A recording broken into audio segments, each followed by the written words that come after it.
ഗേറ്റിന് മുന്നിലാണ് അദ്ദേഹം നിൽക്കുന്നത്.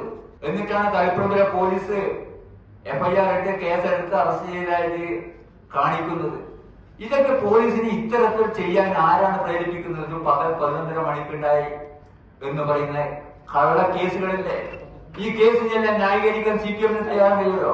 തളിപ്പറമ്പിലെ CPM നേതാക്കളിൽ ശക്തനായിരുന്ന കോമത്ത് മുരളീധരൻ പാർട്ടി വിട്ട് CPIയിൽ ചേർന്നത് മുതലാണ് ഇരു പാർട്ടികളും തമ്മിൽ തർക്കം ആരംഭിച്ചത്.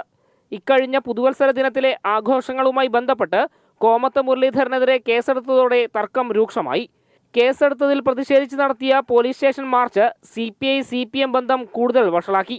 നിയമസഭാ തെരഞ്ഞെടുപ്പ് അടുത്തിരിക്കെ മുന്നണിക്കുള്ളിലെ തമ്മിലടി തളിപ്പറമ്പിൽ LDFന് തലവേദനയാകുന്നുണ്ട്. ജനം, കണ്ണൂർ. കുട്ടനാട് സീറ്റ് വിട്ടു നൽകില്ലെന്ന് ആവർത്തിച്ച് തോമസ് കെ തോമസ്. കുട്ടനാട് സീറ്റ് NCPയുടേതാണ്. സിറ്റിംഗ് സീറ്റിൽ ഘടകകക്ഷികൾ തന്നെ മത്സരിക്കുമെന്നും തോമസ് കെ തോമസ് തിരുവനന്തപുരത്ത് പ്രതികരിച്ചു. അല്ല, ഞങ്ങളുടെ പാർട്ടി തീരുമാനിക്കേണ്ട കാര്യമില്ല. അത് LDF ആദ്യം ആ സീറ്റ് NCPക്ക് ആണ് എന്നൊരു തീരുമാനം എടുക്കണ്ടേ? അത് അങ്ങനെ ഒരു ഫൈനലായി വന്നിട്ടുണ്ടോ? അത് നേരത്തെ NCPയുടെ സീറ്റാണല്ലോ. അതിനകത്ത് പിന്നെ ഒരു തീരുമാനങ്ങളൊന്നും ഇല്ലല്ലോ. അത് ആരാധനയെ മുഖ്യമന്ത്രി വിഷയം നേരത്തെ സംസാരിച്ചിട്ടുള്ളതാണ്. പിന്നെ ഘടകകക്ഷിക്ക് തന്നിരിക്കുന്ന സീറ്റ് ഒരിക്കലും LDFോ CPMോ CPI ഒന്നും എടുക്കാൻ പറ്റത്തില്ല. അതൊക്കെ ഘടകകക്ഷിക്കുള്ള സീറ്റാണ്.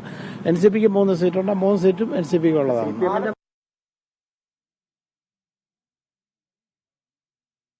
സംസ്ഥാനത്തെ സിനിമാ സംഘടനകൾ 22-ന് സൂചനാ പണിമുടക്ക് നടത്തും. ഏറെക്കാലമായുള്ള ആവശ്യങ്ങൾ സംസ്ഥാന സർക്കാർ പരിഗണിക്കാത്തതിൽ പ്രതിഷേധിച്ചുള്ള അനിശ്ചിതകാല സമരത്തിന് മുന്നോടിയായിട്ടാണ് സൂചനാ പണിമുടക്ക്. തിയേറ്ററുകൾ അടച്ചിടുന്നതിന് പുറമെ ഷൂട്ടിംഗ് ഉൾപ്പെടെയുള്ള സിനിമാ നിർമ്മാണവും നിർത്തിവയ്ക്കും. GSTക്ക് പുറമെയുള്ള വിനോദ നികുതി പിൻവലിക്കുക, തിയേറ്ററുകൾക്ക് പ്രത്യേക വൈദ്യുതി താരിഫ് നടപ്പിലാക്കുക തുടങ്ങിയ നിരവധി ആവശ്യങ്ങളാണ് സംഘടനകൾ ഉന്നയിക്കുന്നത്. വിവരങ്ങളുമായി ബീന റാണി ചേരുകയാണ്. ബീന, സൂചനാ പണിമുടക്കാണ്. ഇതിന് പിന്നാലെ അനിശ്ചിതകാല സമരത്തിലേക്ക് നീങ്ങാനാണോ?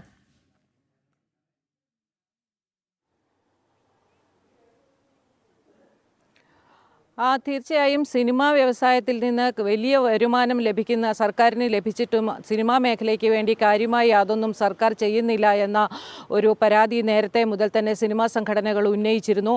10 വർഷമായി നിരവധി ആവശ്യങ്ങൾ ഉന്നയിച്ച് സർക്കാരിനെ സമീപിക്കുന്നു. എന്നാൽ സിനിമാ മേഖലയോട് സർക്കാർ കാട്ടുന്ന കടുത്ത അവഗണനയാണെന്നാണ് ഫിലിം ചേംബർ ഓഫ് കൊമേഴ്സ് സൂചിപ്പിക്കുന്നത്. പലതവണ ഇതുമായി ബന്ധപ്പെട്ട്, അതായത് GSTക്ക് ശേഷമുള്ള വിനോദ നികുതി ഒഴിവാക്കുക, ഒപ്പം തന്നെ തിയേറ്ററുകൾക്ക് പ്രത്യേക വൈദ്യുതി താരിഫ് നടപ്പാക്കുക തുടങ്ങി വിവിധ ആവശ്യങ്ങളാണ് സർക്കാരിനെ അറിയിച്ചിരുന്നത്. ഇതുമായി ബന്ധപ്പെട്ട് നിരവധി തവണ ചർച്ചകൾ നടത്തിയെങ്കിലും സിനിമാ കോൺക്ലേവിന് ശേഷം നടപടി ഉണ്ടാകുമെന്നാണ് നേരത്തെ സർക്കാർ അറിയിച്ചിരുന്നത്. എന്നാൽ സിനിമാ കോൺക്ലേവിന് ശേഷം 10 മാസങ്ങൾ പിന്നിട്ടിട്ടും യാതൊരു നടപടിയും ഇക്കാര്യത്തിൽ ഉണ്ടാകുന്നില്ല. ഈ ഒരു സാഹചര്യത്തിൽ സമരമല്ലാതെ മറ്റു മാർഗമില്ല എന്നാണ് സിനിമാ സംഘടനകൾ വ്യക്തമാക്കുന്നത്. പ്രൊഡ്യൂസേഴ്സ് അസോസിയേഷൻ തന്നെ നേരത്തെ വ്യക്തമാക്കിയിരുന്നു. കഴിഞ്ഞ വർഷം സിനിമാ മേഖല വലിയ സാമ്പത്തിക നഷ്ടം നേരിട്ടിരുന്നു. ഏതാണ്ട് 184 സിനിമകൾ പുറത്തിറങ്ങിയതിൽ 18ഓ 20ഓ സിനിമകൾ മാത്രമാണ് വിജയിച്ചത്. സിനിമാ നിർമ്മാണം വലിയ ചിലവ് കൂടുന്ന നിലയിലേക്ക് പോവുകയാണ്. ഒപ്പം തന്നെ താരങ്ങളുടെ പ്രതിഫലവും സിനിമാ മേഖലയെ കാര്യമായി ബാധിക്കുന്നുണ്ട്. ഈ സാഹചര്യങ്ങളെല്ലാം നിലനിൽക്കെ സർക്കാരിന് ചെയ്യാൻ കഴിയുന്ന കാര്യങ്ങൾ ചെയ്യണമെന്നാവശ്യപ്പെട്ട് നിരവധി തവണ സർക്കാരിനെ സമീപിച്ചിരുന്നു. ഇതുമായി ബന്ധപ്പെട്ട് കമ്മിറ്റി രൂപീകരിക്കുമെന്ന് മറ്റും അറിയിച്ചെങ്കിലും അതും ഉണ്ടായില്ല. ഫെബ്രുവരിയിൽ യോഗം ചേരുമെന്നാണ് അറിയിച്ചിട്ടുള്ളത്. എന്നാൽ ഈ സിനിമാ സംഘടനകൾ അതുവരെ കാത്തു നിൽക്കുന്നില്ല. കാരണം ജനുവരിയിൽ തന്നെ സർക്കാർ തിയേറ്ററുകൾക്ക് സിനിമ നൽകില്ല എന്ന് നേരത്തെ ഫിലിം പ്രൊഡ്യൂസേഴ്സ് അസോസിയേഷനും ഒപ്പം തന്നെ തിയേറ്റർ ഉടമകളുടെ സംഘടനയും തീരുമാനിച്ചിരുന്നു. എന്നിട്ടും സർക്കാർ ഇക്കാര്യത്തിൽ യാതൊരു നടപടിയും കൈക്കൊള്ളുന്നില്ല. ഈ ഒരു സാഹചര്യത്തിൽ സമരമല്ലാതെ മറ്റു മാർഗമില്ല എന്ന് കണ്ടെത്തിയാണ് ഇപ്പോൾ സിനിമാ സംഘടനകൾ ഒരു സൂചനാ പണിമുടക്ക് ഈ ജനുവരി 22-ന് നടക്കുന്നത്. അന്ന് ഷൂട്ടിംഗ് നിർത്തിവെക്കും, തിയേറ്ററുകൾക്ക് സിനിമകളും നൽകില്ല എന്ന് വ്യക്തമാക്കിയിട്ടുണ്ട്. ഈ സൗജന്യ പണിമുടക്കിന് ശേഷവും നടപടിയൊന്നും ഉണ്ടായില്ലെങ്കിൽ വലിയ സമര പരിപാടികളിലേക്ക് കടക്കാനാണ് ഇപ്പോൾ സിനിമാ സംഘടനകൾ തീരുമാനിച്ചിട്ടുള്ളത്. സർക്കാരിനെ സംബന്ധിച്ചിടത്തോളം വലിയ നികുതി വരുമാനം ലഭിക്കുന്ന ഒരു വ്യവസായമാണ് സിനിമാ വ്യവസായം.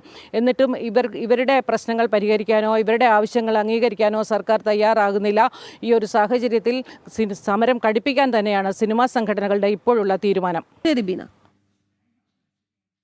ജമ്മുകശ്മീരിനെ ഒഴിവാക്കി തലയില്ലാത്ത ഭാരതത്തിന്റെ ഭൂപടം വാർഷിക ഡയറിയിൽ അടിച്ചിറക്കി കേരള ഹൈക്കോടതി അഭിഭാഷക കോപ്പറേറ്റീവ് സൊസൈറ്റി. ഭരണസമിതിക്കെതിരെ കേസെടുക്കണമെന്നാവശ്യപ്പെട്ട് എറണാകുളം സെൻട്രൽ സ്റ്റേഷനിൽ പരാതി. കേന്ദ്ര സർക്കാർ അഭിഭാഷകനായ R. പ്രശാന്ത് കുമാറാണ് പരാതി നൽകിയത്. കേരള ഹൈക്കോടതി അഭിഭാഷക കോഓപ്പറേറ്റീവ് സൊസൈറ്റി ഈ വർഷം ഇറക്കിയ വാർഷിക ഡയറിയിലാണ് പ്രത്യക്ഷത്തിൽ ജമ്മു കാശ്മീരിനെ ഒഴിവാക്കി ഭാരതത്തിന്റെ വികലമായ ഭൂപടം